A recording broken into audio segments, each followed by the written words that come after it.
Olá novamente, continuando a nossa sequência de vídeos lendo o Atenados Italiano, vamos para a página 37, segunda página do terceiro capítulo. Bom, para isso precisamos voltar para a última linha da página anterior, que foi correspondente ao vídeo passado, que diz Rom de Caioplis Lambane tu liton, alla ucairei auton. De Caioplis pega então a pedra, ton liton, mas não a levanta. Alá uk airei, o verbo com a negativa, mas não a levanta. Nós vimos que auton aqui recupera ton liton. E aqui continuamos, né? Megasgar, megasgar, megasgar estim, pois é muito grande. Megasgar estim, pois é muito grande. O que é muito grande? A pedra, né? Rolitos. Calei unton dulon kai, eltedeuro oshantia. Fessin, kai sulambanei. Litos gar megas to arontron empoditsen. Roi de boes menussen. Bom, o que temos aqui? Nessa página nós temos algumas palavras novas, não são muitas, né? Estão marcadas em amarelo. Sendo que nessas quatro primeiras linhas da página 37 não há nenhuma palavra nova. E todas, portanto, nós já vimos, né? Kalei uton dulon kai. Nós temos o verbo kalei. Como eu já comentei com vocês, muitas vezes em grego antigo nós temos o verbo conjugado, mas não temos o sujeito explícito, nenhum pronome pessoal explícito. Nesse caso, kalei, pela terminação do verbo, nós sabemos que é a terceira pessoa do presente indicativo ativo, então ele ou ela é aqui o sujeito da frase. Pelo contexto, nós podemos claramente perceber quem é o sujeito, né? Porque a frase diz cala um ton dulon, ou seja, calei, que é o verbo chamar, calei ton dulon. Ele ou ela chama o escravo. Ora, pelo contexto do nosso diálogo, só pode ser de Caiópolis. Então, de Caiópolis chama, Ró de Caiópolis cale, de Caiópolis chama. Portanto, o escravo ton dulon e diz, cai fessim, e diz. Caifesse. Eteldero Oxantias. Vem aqui, Oxantias. Com essa expressão Eteldero, que a gente já viu. Vem aqui, Oxantias. Cai Sulambanei. E ajuda. Litos gar megas to arontron nepoditsen. Rodeboes menussen.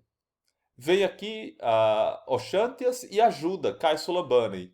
Pois, pois, pois, litos, empoditsen.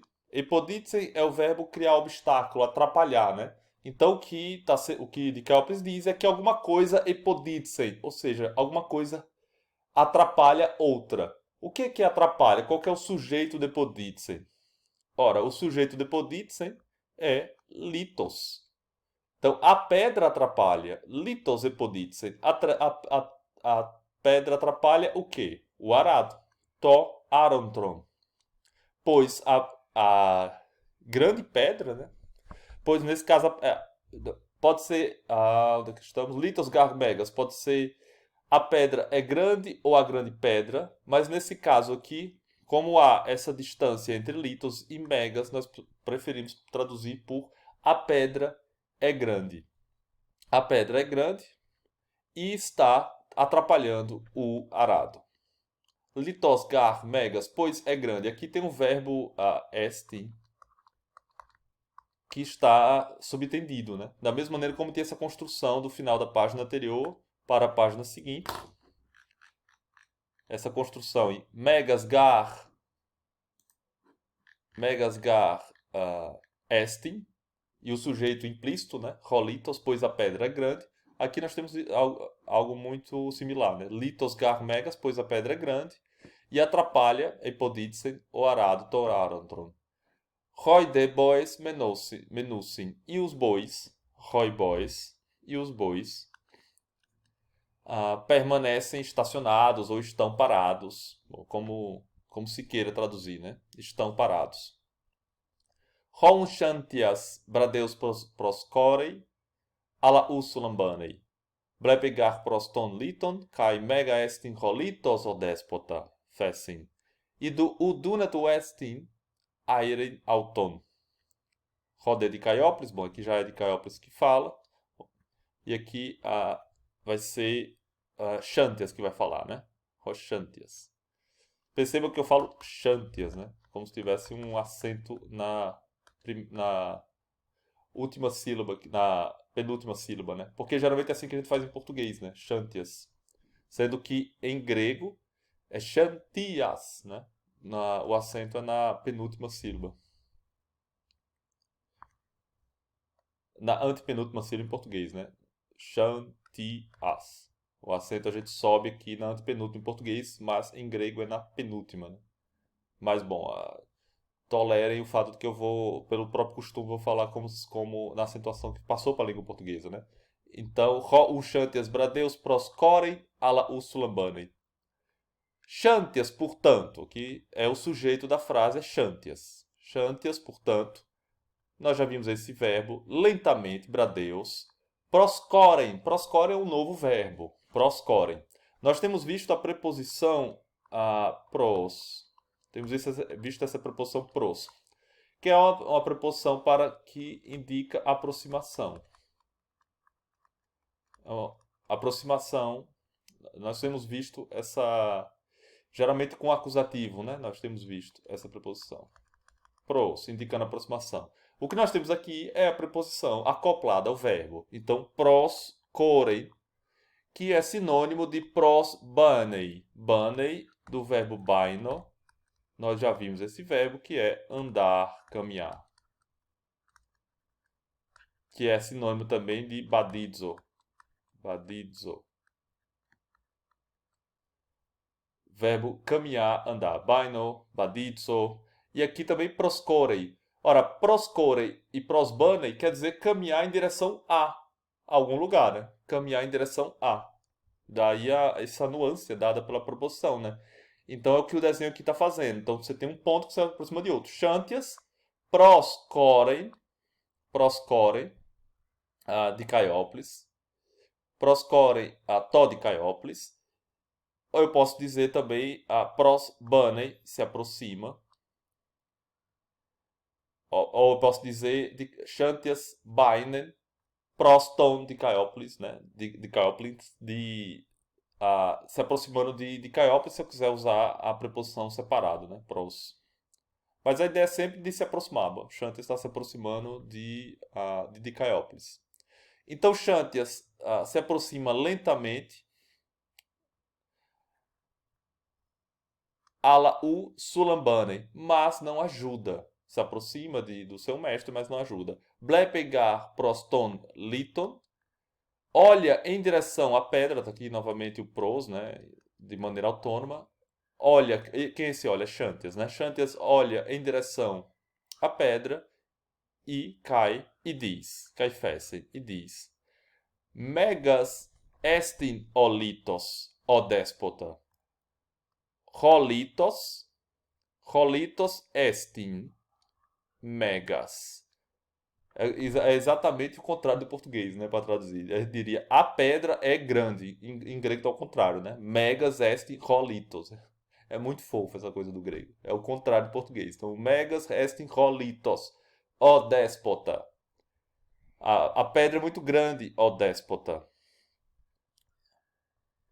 Ou a pedra é enorme, né? A gente pode também falar isso, né? A pedra é enorme, para evitar ficar repetindo muito grande para traduzir megas. A pedra é enorme, ó déspota. Idu, ele pode ser veja, perceba, veja. O dunaton estin airei auton. O dunaton, que é o adjetivo dunatos, que é o adjetivo que você qualifica alguma coisa que é possível, né? Quando algo é possível, ou que tem força para ser feita, né? Então, se diz o dunaton com a negativa, quer dizer que não é possível, né? A gente pode traduzir assim. Não é possível, o dunato est, não é possível, airein, a gente já viu esse verbo, aireo, que é o verbo levantar, levantar. que a gente viu aireiton, liton, né? Levantar a pedra, aireito, linton. E aqui, o dinatum est airei auton. O detalhe para a maneira que esse verbo aparece é essa terminação em epsilon e iota nu. É o que há de novo, né? Terminação em epsilon e iota nu, que é característica do infinitivo presente. Então, nós temos nesse momento a introdução de um novo modo verbal, né? É o terceiro, então, né? Nós fomos apresentados com o presente, fomos apresentados com o imperativo e agora nós somos apresentados ao infinitivo, né? O infinitivo é uma forma que não conjuga como os tempos finitos, né? Não é similar aos tempos finitos na conjugação, como o presente, por exemplo. Então a gente é um modo infinito. E esse ei é característico da terminação do infinitivo presente. Então é muito, muito importante se familiarizar com essa terminação ei, epsilon, iota, nu, porque é típica justamente do infinitivo presente. Airei. Então é um modo infinitivo do verbo. Né? O donatum esten airei auton. Ou seja, não é possível, a gente pode dizer aqui, levantar ela ou levantá-la. Né? Porque auton recupera justamente rolitons. Rolitos recupera rolitros. Não é possível levantar, para usar o infinitivo, né? Levantar o que? Levantar a pedra. Aire auton. Rode de Caiópolis. Agora nós passamos para de Caiópolis novamente. Rode de Caiópolis é o sujeito da frase. Rode de Caiópolis feze, diz: Me argos isti. Não seja preguiçoso. Me argos isten. Alá sulambane. Mas ajuda. Dinatugar esten aireiton liton. Não seja preguiçoso, mas ajuda. Pois Dunatum estin, vejam que não tem a negativa agora. Dunatum estin aireiton liton. É possível levantar a pedra. Dunatum estin aireiton liton. É possível, pois é possível levantar, airei, infinitivo da mesma maneira, levantar a pedra. Levantar o que? A pedra, ton liton. Rama un hote despotas kai rodulos, airos in ton liton, kai feros in auton ectu agro. Uma palavrinha nova é o advérbio rama. Rama. Com espírito áspero. Rama quer dizer juntos, né? Fazer algo junto. Rama. É fazer algo junto, ao mesmo tempo, fazer algo concomitante. Rama. Então, o que está sendo dito aqui é que percebam que nessa frase aqui, quantos nominativos há? Né? Quantos nominativos singulares para que a gente encontre, né, o sujeito da frase como a gente está falando. Ora, de primeiro, os próprios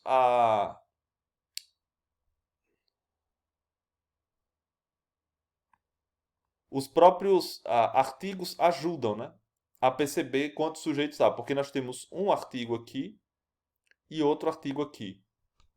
O artigo que ganhou acento por conta que a palavra seguinte não tem acento, por isso que o artigo que ganhou um acento, né, ficou ro com acento agudo, mas é um artigo tal qual. Né? Então nós temos ro déspotes e temos ro doulos. Nós temos o verbo aqui, airousi, que nesse caso está sem o nu móvel, né? Está sem o nu móvel, a terminação da terceira pessoa do plural do presente, que pode ou não vir o nu móvel.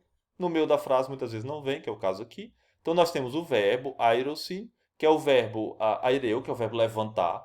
Levantar o quê? O objeto direto, ton liton, no acusativo singular, então tudo está correto. Nós temos outro verbo, ferusin, também com a terminação da terceira pessoa do plural. E vejam que agora o nu móvel aparece. Vocês veem como às vezes aparece, às vezes não. Enfim, não há uma regra estrita, né, em relação a isso. Cai ferusse, auton. Às vezes o nu aparece, como é o caso aqui, muitas vezes, né, para evitar o encontro de duas vogais. Então vejam que se eu termino ferusse, a palavra seguinte é auton, eu teria o encontro do iota, do ponto de vista fonético, né, na pronúncia falando, eu teria o encontro do iota do ferrucem com o alfa do auton. E o grego evita esse tipo de hiato, né, de você ter duas vogais e fazer uma pausa entre as duas vogais. O grego evita isso e uma das maneiras de evitar isso é colocar consoante nasal entre elas, que é um nu. Então, ferucenton, ferucenton, né, seria alguma coisa lida dessa maneira, né, que você já engataria o som da consoante nu da última da palavra anterior com a vogal da palavra seguinte, evitando a quebra do som, né? A quebra da pronúncia com a formação do hiato entre as vogais. Bom, isso é uma das razões da presença do nu aqui, né? Enfim, para também vocês não acharem que não tem lógica alguma a presença ou ausência do nu móvel, né? Tem algumas lógicas. Em final de frase, como a gente tem visto, a presença do nu e também para evitar esses encontros entre vogais de uma palavra anterior com a seguinte. Percebo que no caso aqui de airosin, na palavra seguinte começa o consoante, então não tem esse tipo de problema. Então o nu simplesmente sai, né? A nasal simplesmente sai. Bom, nós temos o verbo airusen, o verbo ferusen, novo objeto direto, auton, e aqui ectu agru com esse genitivo. O que eu quero chamar a atenção é o fato de que esse sujeito tem duas partes, né? Só tem duas partes. Tem dois nominativos singulares, que é déspotes, rodéspotes e rodulos. Então, o déspota, ou seja, o mestre, né? O déspota e o escravo, kai odulos.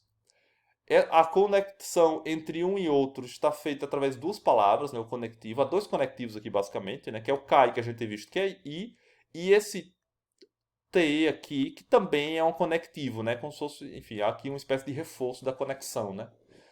Rote déspotas kai rodulos, né? O déspota e o escravo. O que que eles fizeram? O déspota e o escravo juntos, rama, juntos, levantaram a pedra, a Irusentum lutam, e carregaram a pedra, porque auton se refere a tonliton, auton se refere a tonliton, carregaram a pedra, ou carregaram para fora do campo, ectu agru, carregaram a pedra para fora do campo.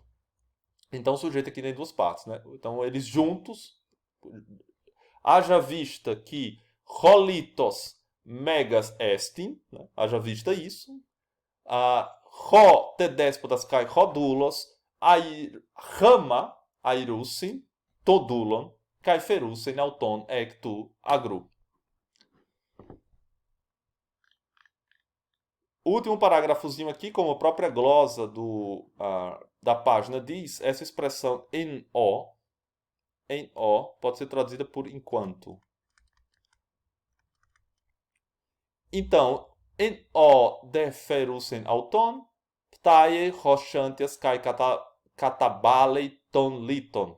Tem uma, duas, três, quatro, cinco, seis palavras ou expressões novas aqui nessas poucas linhas, né? Então vamos prestar atenção.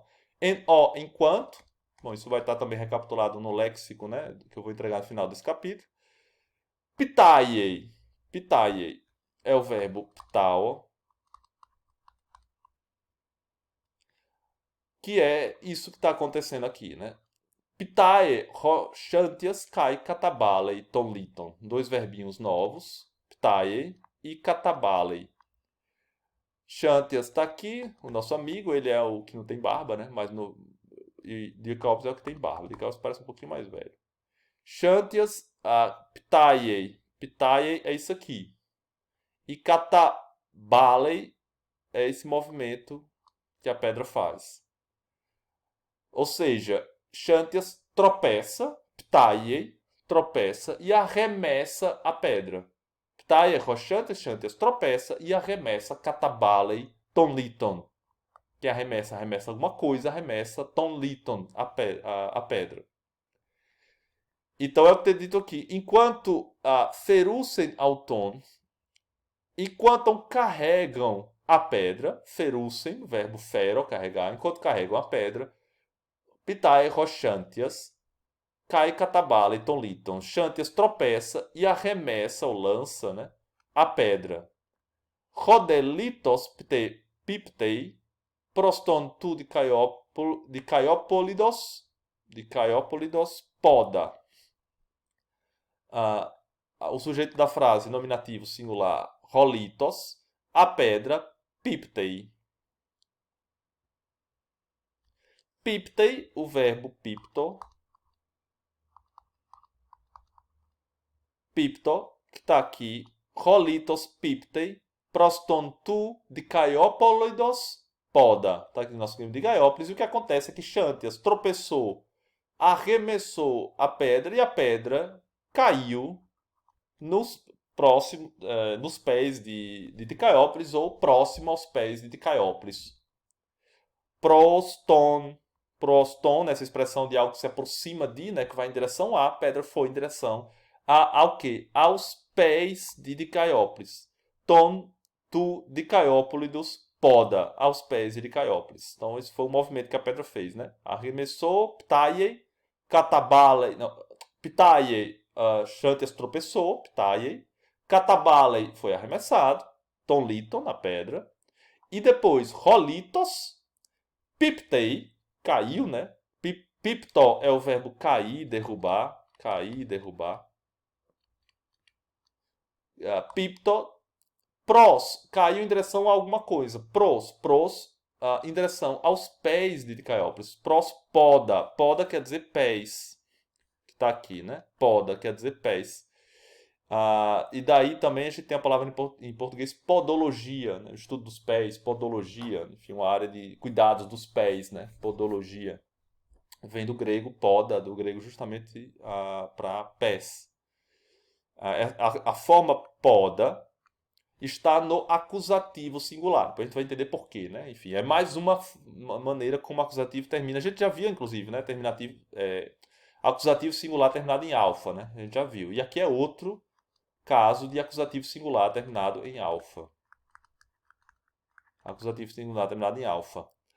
E um detalhe dessa construção, para vocês perceberem, é como o artigo ton está relacionado a poda, que é o acusativo singular, e o artigo tu está relacionado a dicaiópolidos. Então, apesar de poda estar distante de ton, poda é o sujeito e ton é o artigo desse sujeito, né, que está junto a esse sujeito. Então, ton, poda, os dois, tanto ton quanto poda no acusativo singular, e no genitivo singular está tu dicaiópolidos. Eu comentei no vídeo retrasado da revisão do capítulo 2º, eu comentei um pouco as funções básicas de cada caso em grego antigo e falei brevemente que o genitivo é o caso típico de referir a posse de alguma coisa, né? Eu até comentei a casa de Pedro.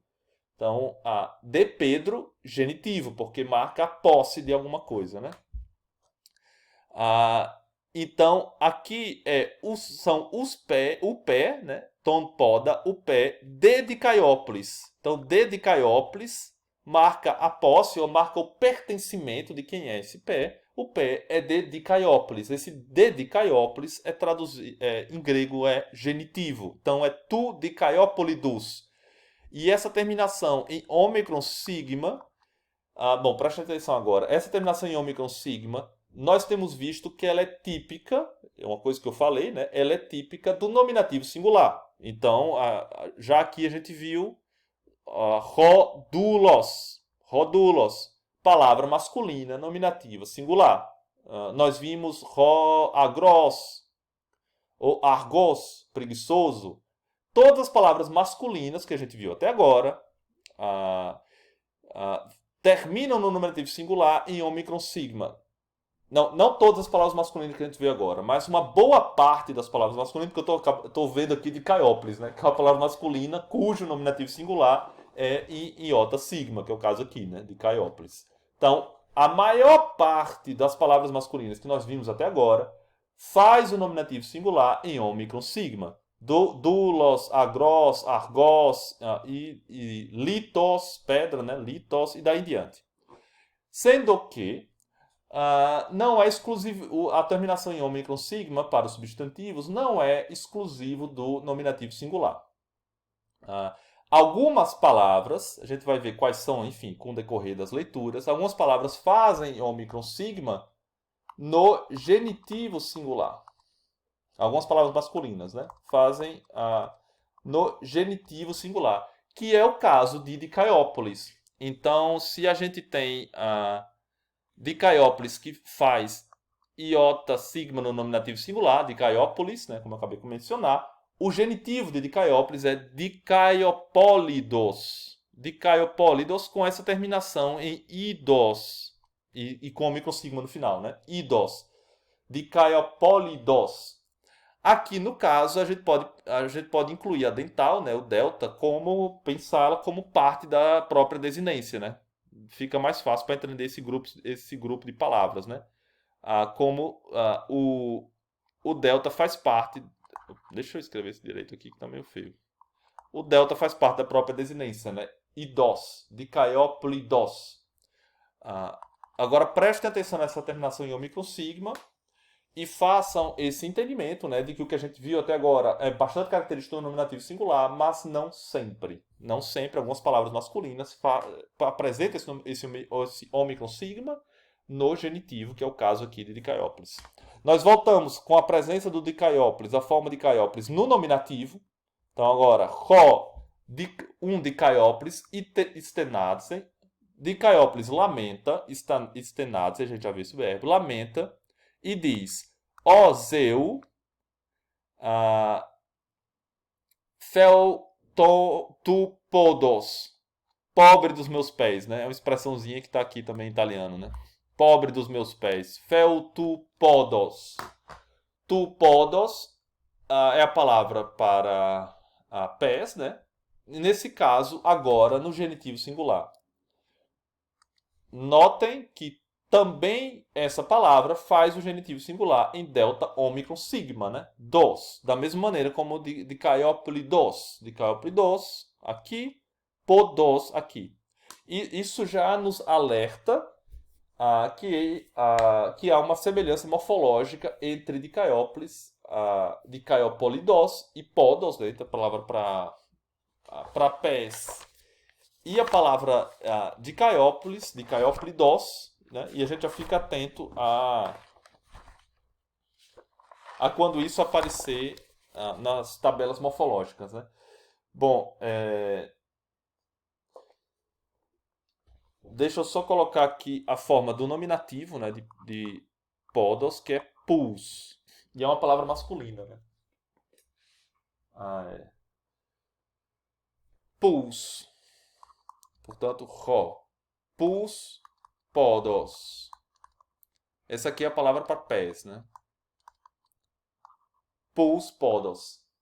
O genitivo faz podos, ou seja, o genitivo faz delta, ômicron, sigma, da mesma maneira como o de Caiópolis, né? Apesar de que, no nominativo singular, nós temos pus, dessa maneira, e temos Dicaiópolis, né? Então, o nominativo singular são distintos dessas duas palavras. Porém, o genitivo singular é parecido. Depois vocês vão aprender que tanto Dicaiópolis como pus, como pés, né? São palavras da terceira declinação, né? Para que isso são formas de agrupar as declinações dos substantivos. E a terminação em ômicron sigma para o genitivo singular é típica das palavras da terceira declinação. Bom, mas isso será um argumento mais acima, né? mais à frente. Mas aí vocês vão ver justamente como a gente vai distinguir, né? Então as palavras que fazem ômicron sigma no nominativo, como doulos, são palavras da segunda declinação. E palavras que fazem ômicron sigma no genitivo singular são palavras da terceira declinação. São geralmente três grandes grupos de declinação, né? Grupos que a gente faz classificações morfológicas, justamente para colocar junto, quem é de ficar junto, né? Por exemplo, doulos e agros, duas palavras masculinas que têm a declinação exatamente igual, fazem ômicron sigma no nominativo, etc. Então elas têm que ficar juntas, são palavras da segunda declinação. Palavras da terceira declinação são diferentes das segundas, declinam de maneira diferente, possuem um conjunto morfológico distinto, por isso que é colocado um grupo à parte da terceira declinação, né? O livro, então, vai apresentando, né, aos poucos essa riqueza morfológica e a gente vai aqui, enfim, vou fazer o meu melhor, né, para ir organizando essa informação e deixando-a inteligível e sem sobrecarregar demais a leitura, né? Por fim, para terminar aqui e completar nossos 30 minutozinhos, a nossa glosa da página, que sempre a gente termina com isso, como tradicional. A informação que eu dei para vocês, para prestarem bem atenção nessa terminação em epsilon, iota, nu, típica do infinitivo presente. Airei, infinitivo presente. Então, Rho de Caiópolis, airei, ton liton. Rho de Caiópolis, kai, rochantias, airos, in ton liton. Aqui nós temos o verbo airo, nessas três frases. O verbo airo, que é o verbo levantar, em, em três formas diferentes. Né? Nós temos a primeira forma, como está aqui isolado, é o infinitivo, é levantar. Na segunda frase, é o presente indicativo na terceira pessoa. Do singular, é o que a gente mais viu até agora. Rho de Caiópolis, aireiton liton. De Caiópolis, levanta a pedra. Terceira pessoa do singular do presente. E por último, nós temos o verbo airo na terceira pessoa do plural do presente, né? Que é airosin. Então, Rho de Caiópolis, cai, rochantias, airosinton liton. De Caiópolis e Xantias levantam a pedra. Bom, essas glosas de baixo a gente já viu. Bom, eu fico por aqui e na página seguinte, e no vídeo seguinte a gente irá para a página 38. Até mais, abraço.